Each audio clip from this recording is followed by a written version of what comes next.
하모니, 다양한 음표나 소리의 즐거운 조합, 사람, 사물 사이의 평화로운 공존이나 합의의 상태, 다양한 요소의 균형과 일관성을 강조하는 말.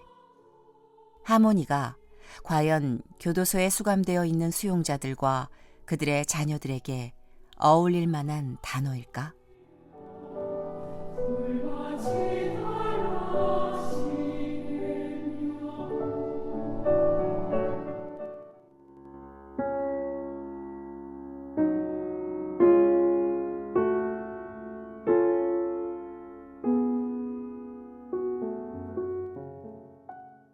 강원 극동방송 특집 라디오 다큐멘터리 2 일부 두려움, 외로움, 그리움.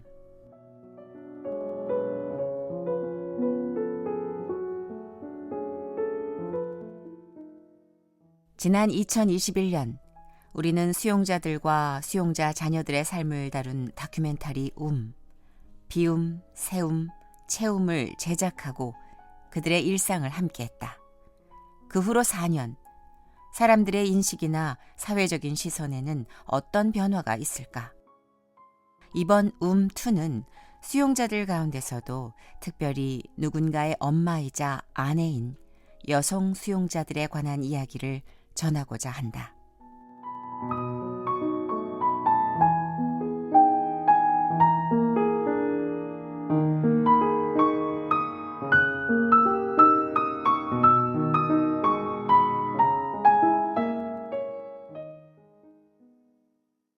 우리나라의 수용자 수는 전체적으로 증가하는 추세라고 한다. 그렇다면 과연 전체 수용자들 가운데 여성 수용자들의 수는 어떤 변화를 보이고 있을까? 2024년 기준으로 여자 수용자는 5,486명이고 전체 수용자 약 8.7%입니다. 일반 교도소 여자 수용동에서도 여성 수용자가 수용 중에 있긴 한데 가장 많이 이렇게 전담하고 있는 곳은 2곳이고요. 전체 수용자, 요즘 과밀 수용이 되게 이제 이슈가 되잖아요. 전체 수용자의 과밀률을 보면 124% 정도 되는데 이제 여성 수용자만 과밀률을 따지면 142%예요. 20% 정도 더 높죠. 그리고 어떤 일부 기관에서는 한 200% 정도 되는 곳도 있어요. 해가 지날수록 여성 수용자들의 수는 증가하는 추세라고 한다. 여성들의 범죄가 증가하는 이유는 무엇일까? 매년 법무 연감을 보면 남성 수용자, 여성 수용자 통계가 나오거든요. 근데 이제 아무래도 남성 수용자가 많아요. 근데 이제 최근의 특징은 여성 수용자가 점점 늘어나고 있어요. 예전에는 8%, 9%, 10%, 지금은 여성 수용자가 늘어나고 있어요. 이거는 어떤 사회적인 현상으로 저희가 좀 해석해 볼 필요가 있다라는 생각이 드는 거죠. 여자들은 특수경제사범이 많고 그 다음에는 중범죄가 많아요. 상해치사가 있는데 그런 분들을 좀 보면 오랫동안 가정폭력에 시달리는 사람, 그 다음에 뭐 데이트 폭력에 시달렸거나 스토커, 이혼을 했는데 전 남편이 찾아와서 만나지 않고 뭐하고 뭐 이러고 이제 매 맞고 이러다가 살해를 하게 되는 경우, 그 다음에 부부싸움 중에 뭘 했는데 상해치사로 죽게 된 경우, 이런 것들인 거예요. 여성 수용자들의 수가 늘어날수록 더 큰 어려움을 겪는 이들이 있다. 바로 수용자를 엄마로 둔 아이들이다. 수용자 가정의 아이들은 이유도 모른 채 어둠 속에서 자신을 숨기며 살아가야만 한다.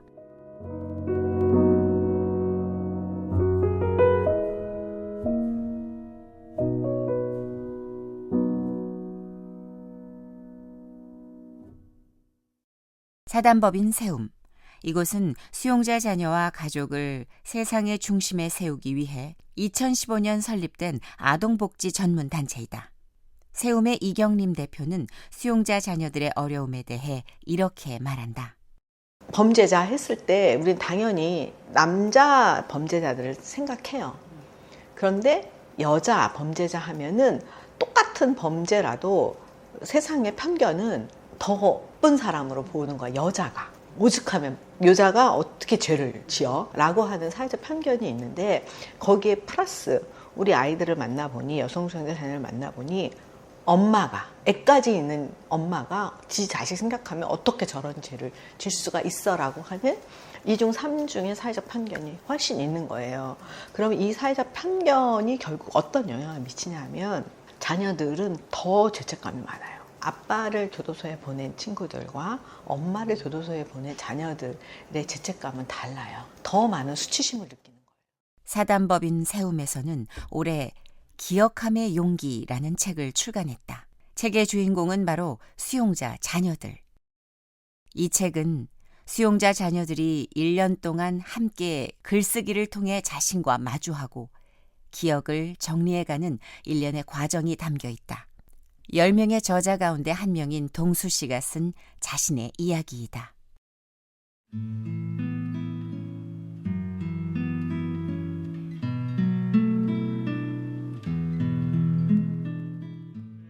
가구가 어디론가 모두 사라졌다.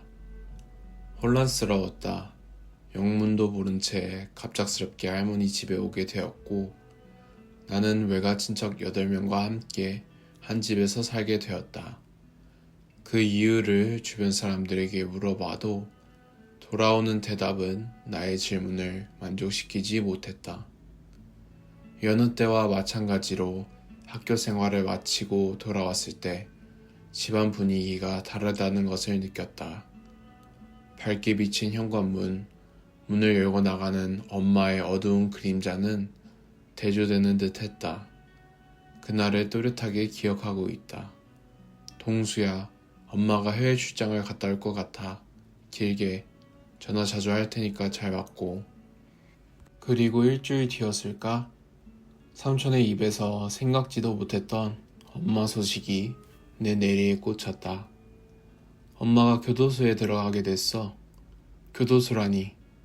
드라마에서나 나올 법한 일들이 내게 일어나고 있었다. 어안이 벙벙했다. 그럴 만도 했다. 내게 왜 이런 일이 일어난 것인가? 범죄자의 아들이란 말인가? 이런 생각을 하며 밤낮 없이 울고 또 울었다. 사흘이 지나고 나서야 울음을 멈출 수 있었다. 과연 내가 울어서 달라지는 것이 있을까? 어린아이였지만 이제 엄마가 돌아올 수 없다는 것을 받아들이고 있었다. 중3 때까지 하루도 빠짐없이 면회를 갔지만 한 번 더 드라마 각본이 써지기 시작했다. 아빠까지 교도소에 수감된 것이다. 엄마가 주식을 하여 수십억의 빚을 지게 되었고 아빠도 그 일로 형량을 받게 되었다. 그 당시 사실 크게 슬프지 않았다. 아마 허탈의 지경까지 갔던 것 같다. 그냥 내 인생의 운명인가 보다 했다. 아무리 착하게 살아도 신은 벌을 내려주고 나에게 좋은 일들이 하나도 일어나지 않을 것만 같았다. 내가 하고 싶은 말은 이것이다. 부모의 수감으로 인해 힘든 사춘기를 보내고 있는 청소년들이 제발 자신을 깎아내리지 않았으면 좋겠다. 우리 모두 소중한 존재이고 행복해야 되는 존재라는 것을 말해주고 싶다. 내가 쓴 시 한 편을 적어 놓았다. 누군가는 어떠한 편향된 시선으로 인해 상처를 받게 된다. 상처를 받는 사람들 중 누군가 단 한 명이라도 이 시를 읽고 위로라도 받았으면 하는 마음으로 시를 쓰게 되었다.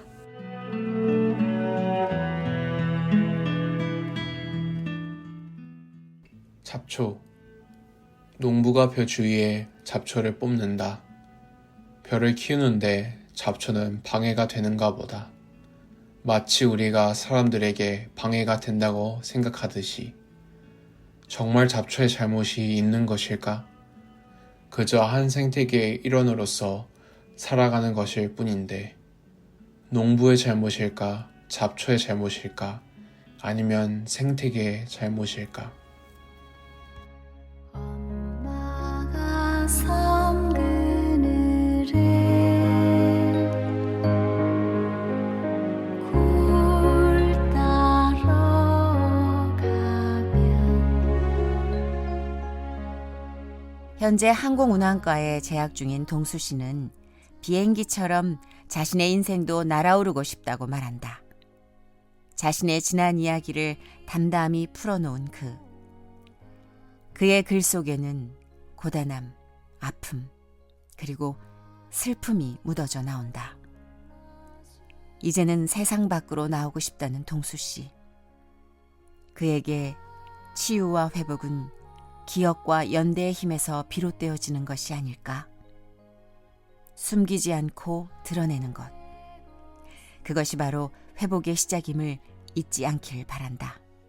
사실 우리가 기억한다고 하는 것은 보통 좋은 걸 기억을 하게 되지만 어떻게 보면 우리 안에 있었던 어둠이나 슬픔은 어딘가에 있지만 꺼내보기를 싫어하죠. 그런데 이 아이들의 그 기억함이라고 한 건 수용자 자녀였던 그 경험이기 때문에 사회적으로 봤을 때는 그게 되게 어두운 이야기일 수도 있는데 그걸 끄집어내 준 게 너무 감사하고 저도 읽으면서 나는 내 삶을 이렇게 이 아이들처럼 솔직하게 쓸 수 있을까? 그래서 이건 단순히 수용자 자녀에 대한 이야기가 아니라 모든 사람들의 인생에서 다 어딘가 가슴 한켠에 묻어놨던 나만의 어두운 이야기들이 있잖아요. 그것들을 내보였을 때 그걸 직면이라고 하는데 그 직면했을 때 나는 또 성장할 수 있고 이제 그것들을 좀 고백하게 되는 책이 아닐까 생각이 들어요.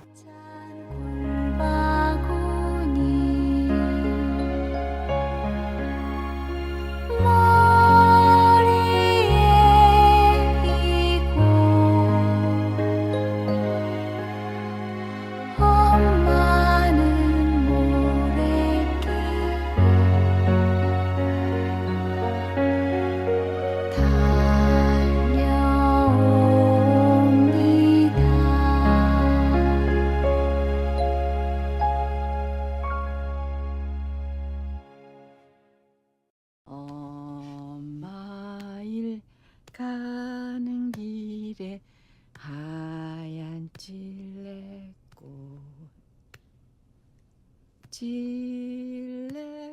지난 2010년 개봉한 영화 하모니. 이 영화가 많은 사람들의 마음을 울렸다. 영화의 주인공인 정혜는 가정폭력의 피해자이자 아이러니하게도 남편에게 상해를 입힌 가해자이기도 하다. 임신 중에 수감된 그녀는 교도소 안에서 출산하고 법에서 정한 기한인 18개월이 지난 후 아이를 교도소 밖으로 내보내게 된다. 이후 교도소의 합창단이 결성되며 우연히 공연장에서 아이를 만나게 되지만 이미 아이는 입양이 된 이후다. 영화는 주인공인 정혜가 공연장을 떠나는 아이의 뒷모습을 바라보는 것으로 끝이 난다. 영화의 한 장면이지만 우리의 마음을 먹먹하게 한다. 하지만 현실은 영화보다 더 영화 같다. 여기 영화 같은 삶을 살아낸 한 여성 출소자가 있다.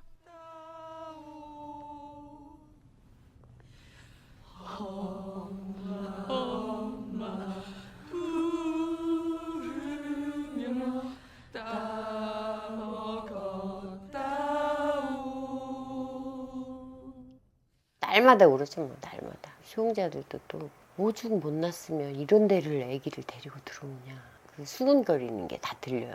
밖에 누구라도 하나 있으면 밖에서 키워야지. 왜 아기를 지도 모자라서 아기까지 이런 수용소 안에 데리고 들어와서 고생을 시키냐. 난 내보낼 데가 없잖아, 시설 밖에. 그러니까 그냥 내가 데리고 있는 거. 남편이 먼저 저보다 출소를 했으니까 근데 남편이 또 뇌출혈로 여기 개도 수술을 크게 했어요. 그래서 그 후유증이 이제 오는데 장애 진단은 못 받아. 6개월 동안 입원을 해서 뭐 검사를 해야 되고 한다는데 당장 우리는 생계가 그거 하니까 막 손이 수전증이 오고 머리가 이제 어지럽고 눈이 한쪽이 감기고 막 여기 크게 했거든요.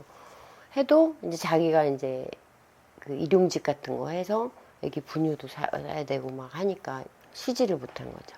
그래갖고 지금은 좀 후유증이 좀 두통 쪽으로 좀 많이 오는 것 같아요. 모든 게 다 내재인 것 같아요. 내 죄책감이 저 때문에 이제 작은 딸도 지금 이런 상황이고 엄마로서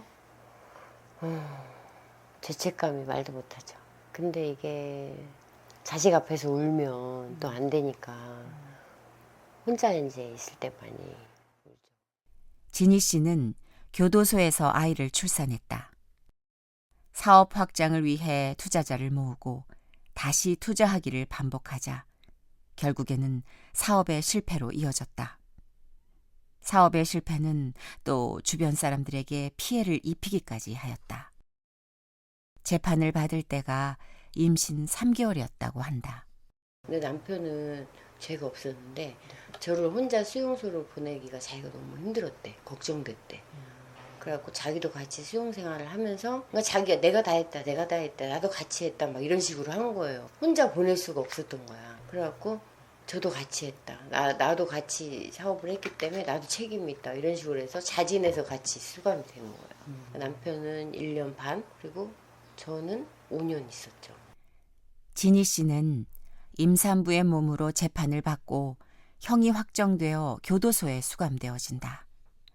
재판 중 받은 스트레스, 본인의 죄에 대한 후회와 회한, 그리고 아이에 대한 죄책감으로 조산하게 된다.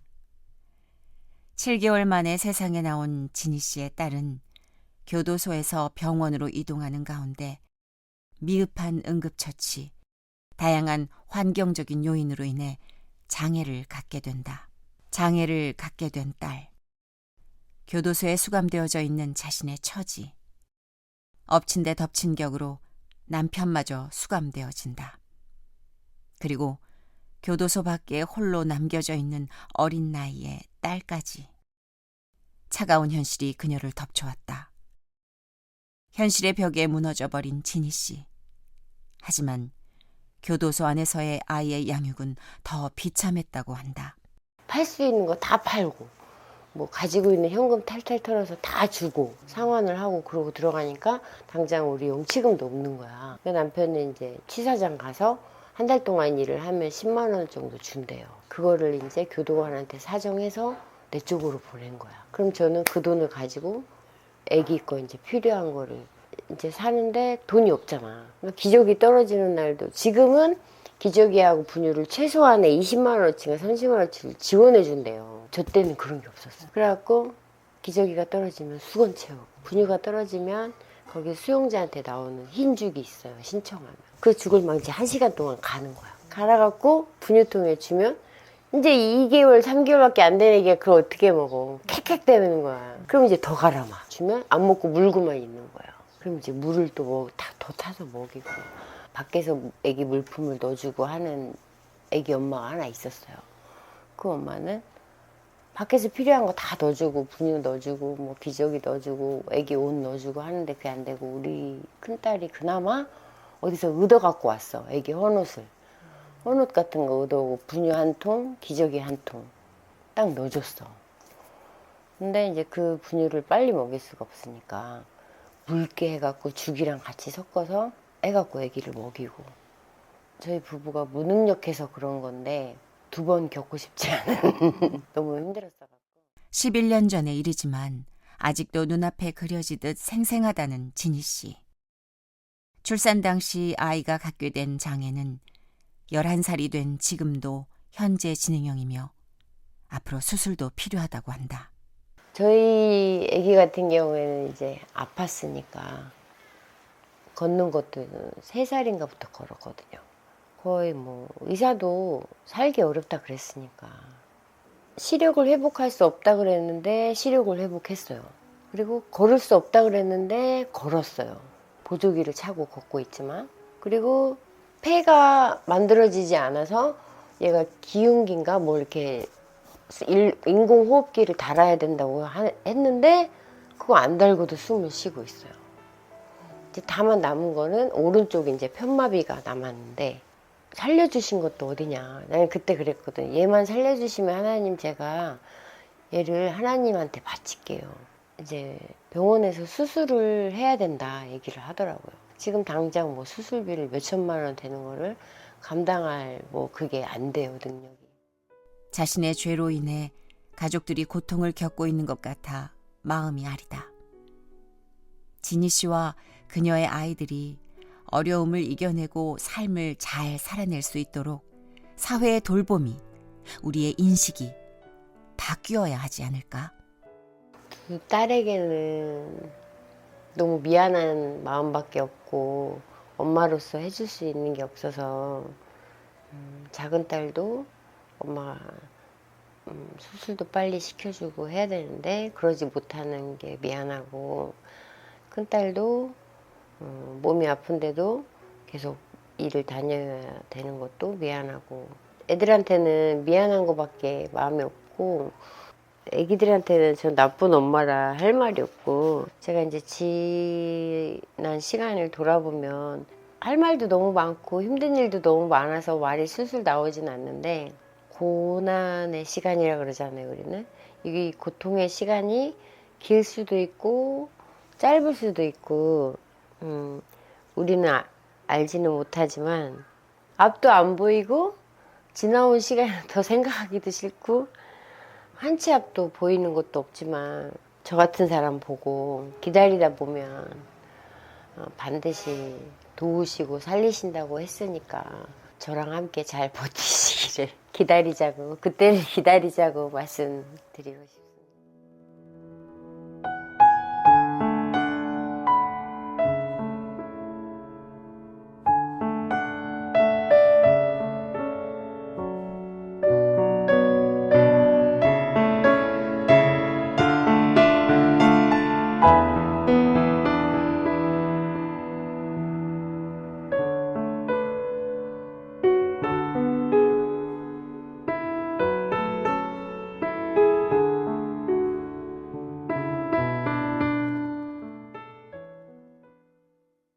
우리나라 현행 형법, 형의 집행 및 수용자의 처우에 관한 법률 제38조, 영아의 보호 부분에는 출산한 아이는 교정시설 내에서 양육할 수 있는 기간을 생후 18개월까지로 제한한다. 그 이유는 영아의 경우 18개월 이후에는 언어, 사회성, 신체 활동이 급격히 발달하는 시기로 교도소 내 환경에서는 아이의 발달을 충분히 지원하기 어렵기 때문이며 아동의 인권 보호 측면에서도 필수 불가결한 부분이다. 또한 UN 아동권리 협약에는 아동은 가능한 한 부모와 함께 있어야 하지만 그의 복리를 위해 필요한 경우 분리될 수 있다라는 조항에 따라 아동의 복지를 최우선으로 삼고 있다. 그렇다면 현재 교도소 내에서 아이를 양육하는 엄마 수용자들의 수는 얼마나 되며 어떻게 양육하고 있을까? 천안 개방형 교도소 지은주 교도관의 말이다. 저희 거실은 6개인데 한 거실에 1명이나 2명 정도 지내고 있고, 현재 엄마는 9명이고 쌍둥이가 1명 있어서 아이는 10명입니다. 유아 엄마의 실질적인 처우 개선을 위한 육아 환경 조성을 위해서 교정본부에서는 2022년에 양육유아 전담교도소 운영계획을 수립해서 양육유아를 이제 경제적 이유 때문에 못 키우면 안 되잖아요. 그래서 양육유아 발달 단계를 고려해서 분유, 기저귀 등을 국가에서 지급하고 있어요. 그래서 그걸 2023년도에 형집행법을 개정해서 수용생활로 인해서 아기들 생존이 위협받지 않고 건강하게 키울 수 있도록 법을 보호하고 있고요. 저희 소에서도 자체적으로 2024년부터 양육유아 수용자 수용관리 계획을 수립해서 양육 친화적으로 시설을 조성하고 양육유아 수용자와 아이를 위한 교화, 교육, 의료, 특별구매 등 각종 처우를 체계적으로 관리하고 있습니다. 우리나라에서 18개월 미만의 아이를 양육할 수 있는 교도소는 천안 개방형 교도소이다. 임신한 상태에서 교도소에 수감된 재수자들은 어떻게 아이를 출산하고 또 양육하고 있는 것일까? 그들의 일상이 궁금하다. 기존에 3년 전만 해도 여자교도소밖에 전담시설이 없었기 때문에 손주 여자교도소에서 양육유아를 전담하고 있었어요. 거기는 이제 여성 수용률이 점점 과밀화되고 그 여자 아기들을 위한 전담 시설이 좀 부족한 편이에요. 그래서 여기 2023년도 5월에 천안 개방교도소를 리모델링하고 여자수용도로 전환하면서 아기를 키울 수 있는 전담 시설을 만들었어요. 그래서 기능을 이쪽으로 전환해서 전국에 형이 확정된 양육유아 수용자들을 여기 천안 개방교도소 키움동으로 다 모이게 해서 외부 시설에 묻지 않은 환경 속에서 아기들을 양육하며 생활할 수 있게 하고 있습니다. 구체적으로는 소 내에 의원이 있어서 의무관한테 수시로 진료도 받을 수 있고, 예방접종 시기에는 밖에 업무 협약된 지역 소아과가 있어요. 거기에 나가서 예방접종 맞추고 있고, 또 키움동에는 아기와 함께 지낼 수 있는 넓은 거실, 욕실, 놀이방, 운동장 등 아기를 위한 시설이 잘 갖춰져 있어서 안전하고 위생적으로 아이들을 양육하고 있습니다. 한 아이를 기르는 데는 온 마을이 필요하다는 속담이 있다. 아이를 길러내는 데는 부모뿐만 아니라 마을 전체가 함께 돌보고 또 양육하는 공동체적 노력이 필요하다는 의미이다. 하지만 교도소 안에서는 오롯이 엄마 혼자 모든 걸 감내해야 한다. 누군가가 아이를 대신 안아줄 수도 사랑해 줄 수도 없기 때문이다. 그만큼 엄마의 존재는 아이에게 우주이자 세상의 전부가 된다.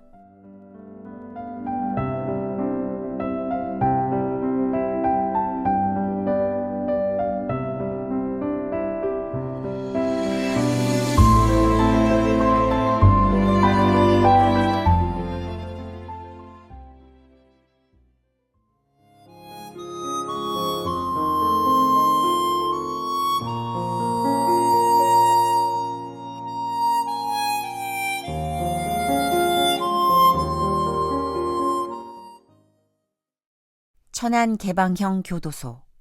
이곳은 18개월 미만의 영유아를 키우는 엄마 수용자들이 있는 곳이다. 아이들과 엄마들이 함께 거주하는 키움동. 그곳에 지혜 엄마가 있다. 임신부터 법정 구속돼가지고 임산부 때부터 있다가 잠시 그 출산 임박해서 제가 좀 조산기가 있어가지고 구속 집행 정지하는 제도가 있어요. 그때 나가서 출산하고 다시 이렇게 입소하게 됐어요. 지혜 엄마는 교도소에서 아이를 출산하고 아이와 함께 제주도에 있는 교도소에 수감되었다가 모범수로 지정되어 천안 개방형 교도소로 올 수 있었다. 교도소 안에서 아이를 키우는데 어려움은 없을까? 제주도에 있다가 여기로 7월 말일에 이송 왔어요. 제가 제주도에서는 양육 거실이 있긴 했는데 그 천안개방교도소에 이렇게 아기만 키우는 엄마들이 있는 사정이 있다고는 들었어요. 근데 막상 와보니까 아기 거의 다 진짜 아기 위주로 돌아가고 있고 놀이방도 되게 좋고 막 챙겨주시는 것도 엄청 좋고 좋은 것 같아요. 지금 16개월인 지혜는 2달 후면 엄마와 떨어져야 한다. 교도소 안에서 아이를 양육할 수 있는 기간은 아이가 18개월이 될 때까지. 그녀의 마음은 지금 어떨까?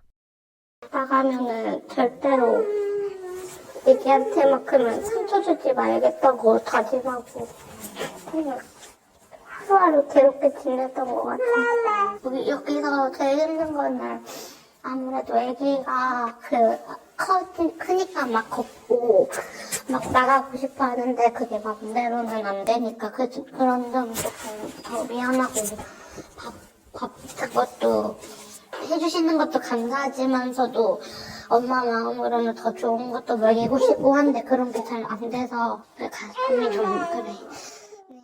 지혜 엄마로 살고 있는 그녀. 그녀는 지난 삶을 후회한다. 그리고 앞으로 지혜를 위해 살아갈 것을 다짐한다고 한다.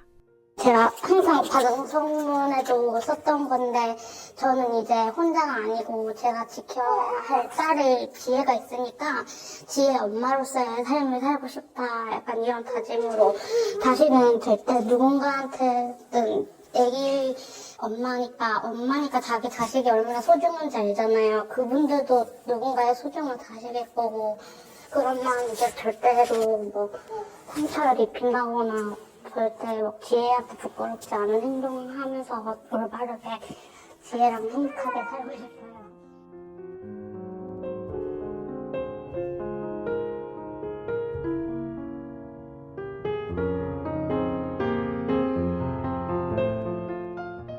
누군가는 이렇게 말한다. 왜 피해자를 도와주는 것이 아닌 가해자와 그 가족들을 도와주어야 하냐고. 법의 테두리 안에서 그들을 정죄하고 벌을 주어야 하는 것이 마땅하지 않겠냐고. 틀린 말이 아니다. 하지만 아이들은 아무 죄가 없다. 교도소에서 태어나고 18개월이 지나 세상 밖으로 내던져진 아이들. 그 아이들을 만나고 싶어도 만날 수 없는 엄마들. 아무 조건 없이 그들을 이해하고 안아주는 것. 그것은 이제 우리의 몫이다.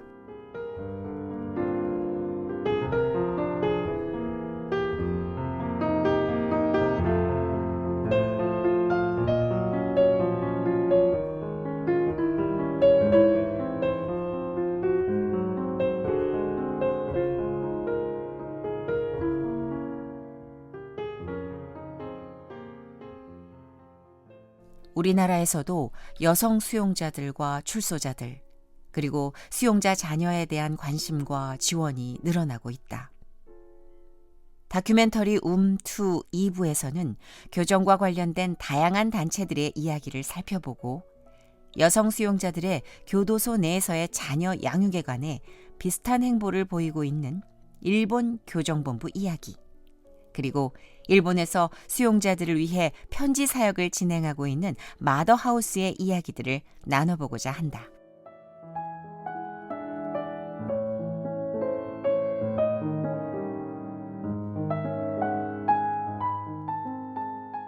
강원 극동방송 특집 라디오 다큐멘터리 2 두려움, 외로움, 그리움. 지금까지 기획 및 제작 김혜미, 나레이션의 정선이었습니다.